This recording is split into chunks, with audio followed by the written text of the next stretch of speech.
Bonjour, bonsoir, chers compatriotes. Nous sommes aujourd'hui mardi 30 mars 2021. Les nouvelles venant du Congo donnent envie de vomir.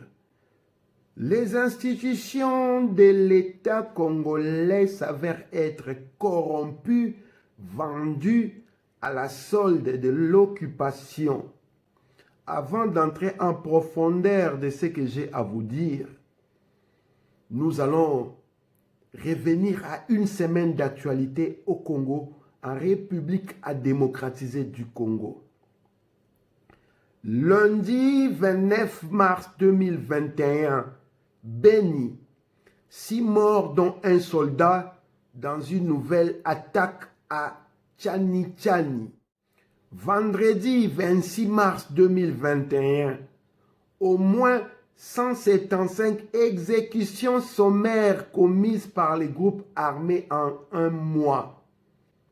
Sur l'ensemble du territoire, 65% des violations des droits de l'homme documentées par les bureaux conjoints des Nations Unies aux droits de l'homme au mois de février ont été commises par des combattants des groupes armés, dont les exécutions sommaires d'au moins 175 personnes, dont 22 femmes et 9 enfants, tandis que les agents de l'État sont responsables de 35%, dont les exécutions extrajudiciaires d'au moins 22 personnes, dont une femme et 5 enfants.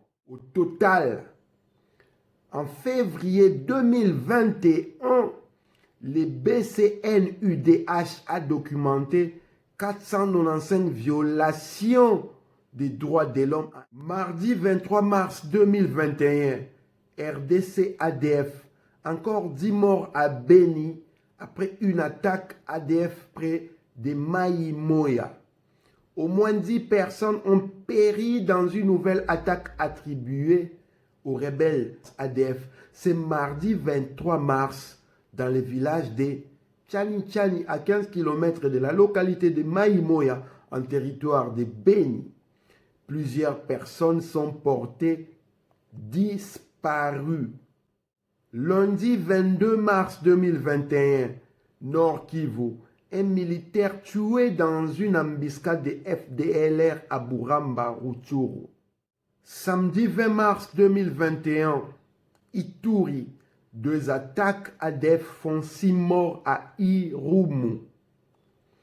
Au moins 6 personnes ont été tuées par les combattants ADF dans une double attaque jeudi et vendredi dernier dans le village Mataha, près de Ndalia, ainsi qu'à Kola Okota, dans la chefferie de Walese-Vonkutu, dans les territoires d'Irumu. Plusieurs personnes ont été également kidnappées pendant ces 2 incursions.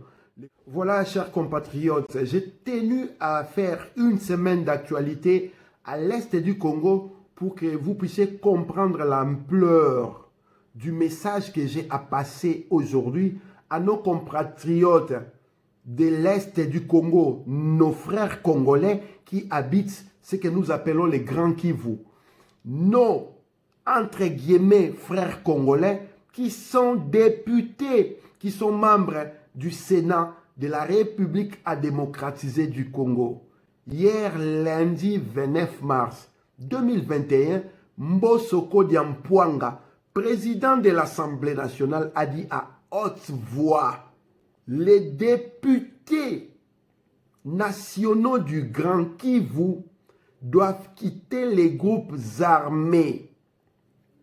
Vous n'êtes pas sans le savoir que depuis que ce problème a commencé au Congo, les Rwandais ne cessent d'accuser les FDLR, les Congos ne cessent d'accuser les Rwandais et vice-versa, les accusations fusent dans tous les sens.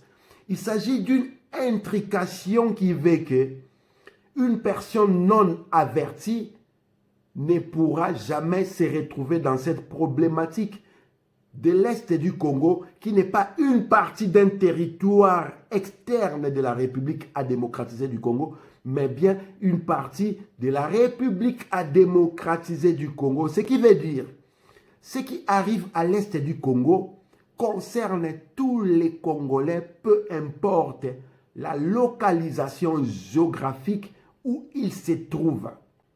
Je ne puis comprendre, je ne puis admettre, je ne puis accepter que celui qui est censé être, entre guillemets, le président de l'Assemblée nationale de cette République à démocratiser du Congo puisse demander aux députés, c'est-à-dire les élus nationaux du Kivu de l'Est du Congo, de quitter les groupes armés. Ce qui équivaut à dire que dans les parlements, dans l'Assemblée nationale, les gens qui ont été délégués par les peuples sont en réalité ceux qui nourrissent les atrocités que nous subissons encore aujourd'hui. Lorsque je parle d'atrocités, mes frères et sœurs, en dehors d'une semaine d'actualité que je vous ai lu en amont de cette vidéo, vous devez comprendre que nous parlons de 12 millions de morts du génocide actuel, un génocide qui n'est pas reconnu par la communauté internationale, et il y a un déni par rapport à ces atrocités des autorités de la République à démocratiser du Congo. Il s'agit de 48 femmes violées par heure. Il s'agit de 48 hommes violés par heure. Il s'agit de 48 vieux violés par heure. Il s'agit de 48 enfants violés par heure. Il s'agit de 48 viols par heure depuis les rapports de secours international Rescue depuis 2001. Lorsque le président de l'Assemblée nationale dit à haute voix que les députés élus du Kivu doivent se désolidariser des groupes armés qui sèment la terreur, non au Kivu, mais dans la République entière, nous sommes invités au questionnement sur les autorités qui dirigent ces pays-là. Il y a le même rapport qui a été publié en 2010. Il y a des rapports des organismes internationaux qui fusent depuis 1998, en commençant par les rapports de Roberto Garritone, envoyés par les Nations Unies, qui parlent à haute voix des massacres sommaires. Ces massacres-là qui ont pris un virage en 2001, selon les Rescue International, d'un génocide. En 2010, le Mapping Report parle d'un génocide. Le président de votre Assemblée nationale parle de l'implication des gens que ce peuple qui est victime de ces atrocités délègue les pouvoirs sur des individus qui sont responsables de ces atrocités. Quelle insulte à l'intelligence collective, quelle insulte à la nation entière. Votre soi-disant, entre guillemets, président de la République, Félix Tshilombo Bizimungu Pétain Wakagame, est allé s'incliner sur le mémorial du génocide rwandais au Rwanda et clamant à haute voix que ce qui arrivait au Congo, il s'agissait en réalité des dommages collatéraux.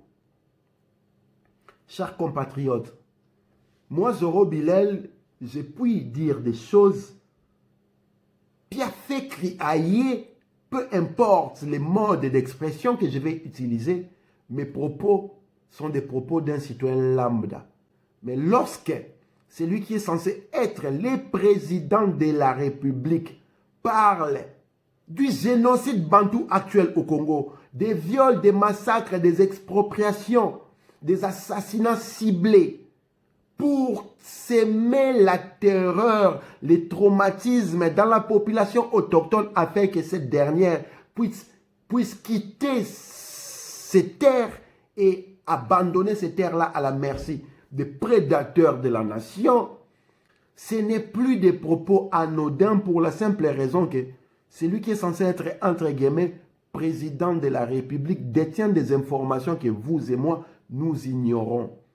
Lorsqu'il y a surenchère du président de l'Assemblée nationale accusant les élus du peuple du Kivu d'être ceux qui soutiennent, ceux qui sont dans des groupes armés qui tuent les Congolais à l'est du Congo, Ce n'est pas moi, Zoro Bilel, qui tient ce genre de propos parce que le président de l'Assemblée nationale détient des informations que toi et moi nous ignorons.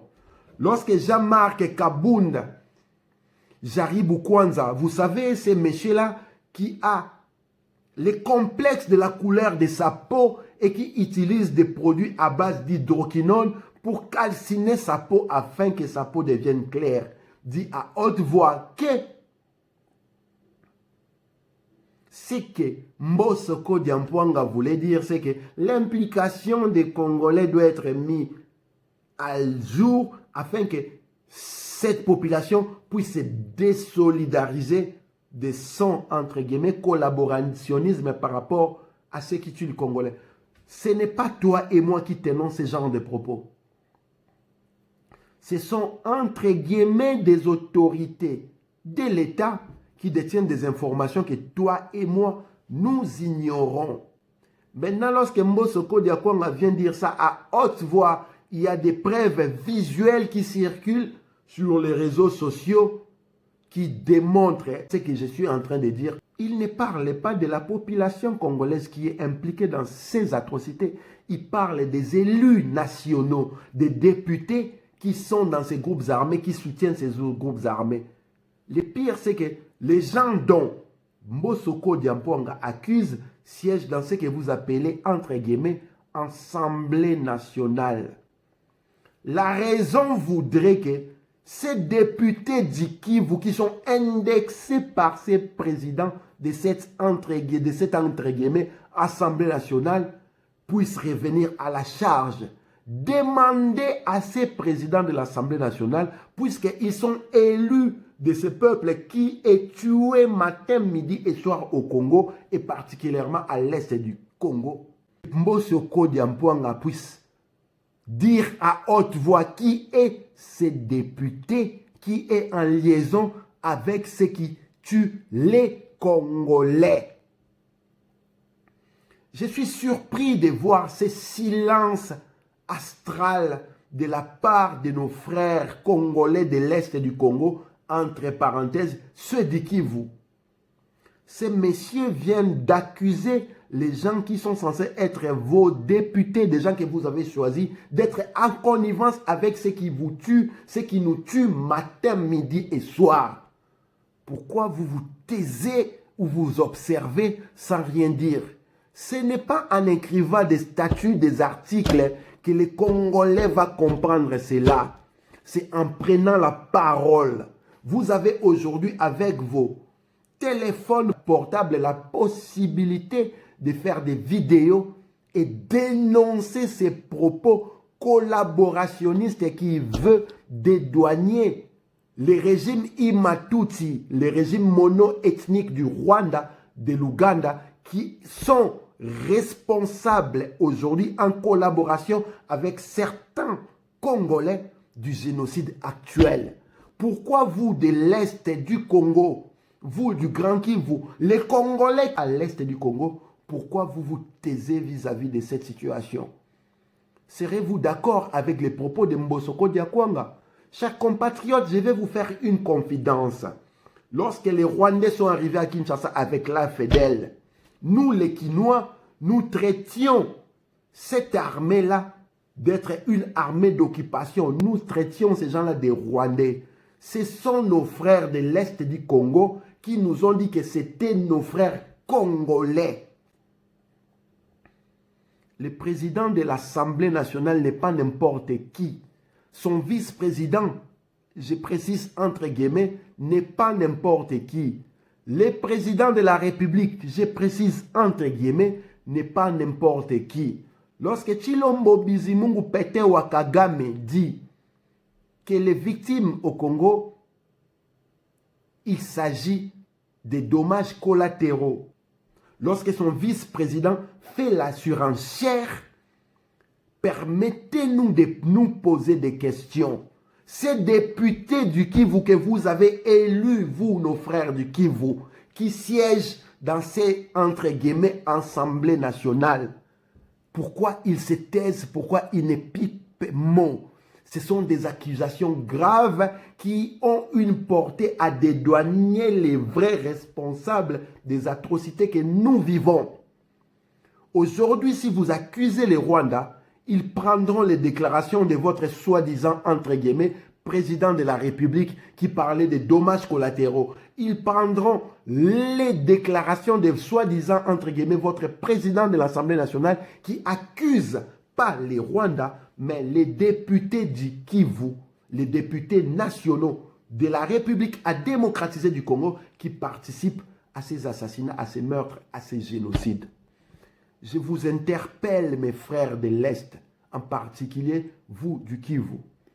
Vous devez hausser les tons, parler à haute voix, dénoncer et inciter ces soi-disant élus députés afin que ces derniers reviennent à la charge pour que Mbosoko Diampuanga puisse nous donner les noms de ces députés qui participent, qui sont en connivence avec ces groupes armés qui tuent nos frères congolais qui habitent à l'est du Congo. Votre silence peut paraître une complicité pour nous autres qui sommes de l'Ouest. Je répète encore, en 1997, lorsque l'AFDEL est rentré au Congo, nous, à Kinshasa, nous avons identifié cette armée-là comme étant une armée d'occupation, une armée rwandaise. Ce sont vous, nos frères congolais de l'Est, qui nous avez convaincus que c'était nos frères congolais. Vous devez prendre vos responsabilités maintenant. Lorsque Mbosoko Diakwanga parle du mapping rapporte en disant que ce sont les députés du Kivu qui devront s'impliquer là-dessus. Le Kivu n'est pas au Rwanda. Le Kivu, c'est en République démocratique du Congo. Quand ça touche au Kivu, ça touche à tous les Congolais. Quand ça touche à Kinshasa, ça touche à tous les Congolais. Comment un président de l'Assemblée nationale peut sectariser, localiser géographiquement la défense d'une problématique qui doit être la raison de notre combat aujourd'hui à un groupe d'individus d'une région faisant partie de la nation entière. Et toi, peuple congolais, où tu es, tu ne te rends pas compte que ces autorités-là sont au service de ceux qui vous tuent tous les jours, ceux qui vous affament, et ils veulent à tout prix dédouaner ces gens-là qui tuent toi, moi, mes parents, mes frères, mes sœurs, mes amis, mes enfants. Il est temps que nous puissions nous prendre en charge maintenant. Voilà pourquoi nous vous parlons du soulèvement populaire de l'article 64. Tout Congolais a le devoir de mettre en échec un individu ou groupe d'individus qui prend le pouvoir par la force ou qui l'exerce en violation des prescrits de la présente Constitution. Article 64, alinéa 1er. Vous êtes dans l'obligation de vous prendre en charge.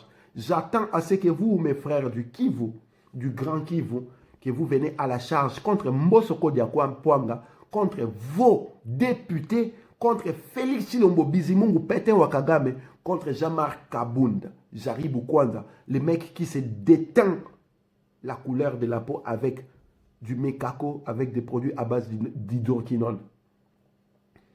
Nous ne pouvons pas accepter que, entre guillemets, le président de l'Assemblée nationale puisse tenir ses propos accusateurs des gens que vous, du qui vous avez élus pour représenter le peuple congolais, partant de votre position géographique à l'Assemblée nationale. Vous devrez hausser les tons parce que votre silence est complice. Ce ne sont pas les articles sur Facebook, ce ne sont pas les statuts sur Facebook, ce ne sont pas des statuts sur Twitter, Instagram qui vont nous convaincre. C'est votre prise de parole à haute voix, incitant vos soi-disant élus députés à prendre les responsabilités par rapport à ces propos-là et surtout en accusant à haute voix les vrais responsables des atrocités que la République a démocratisées.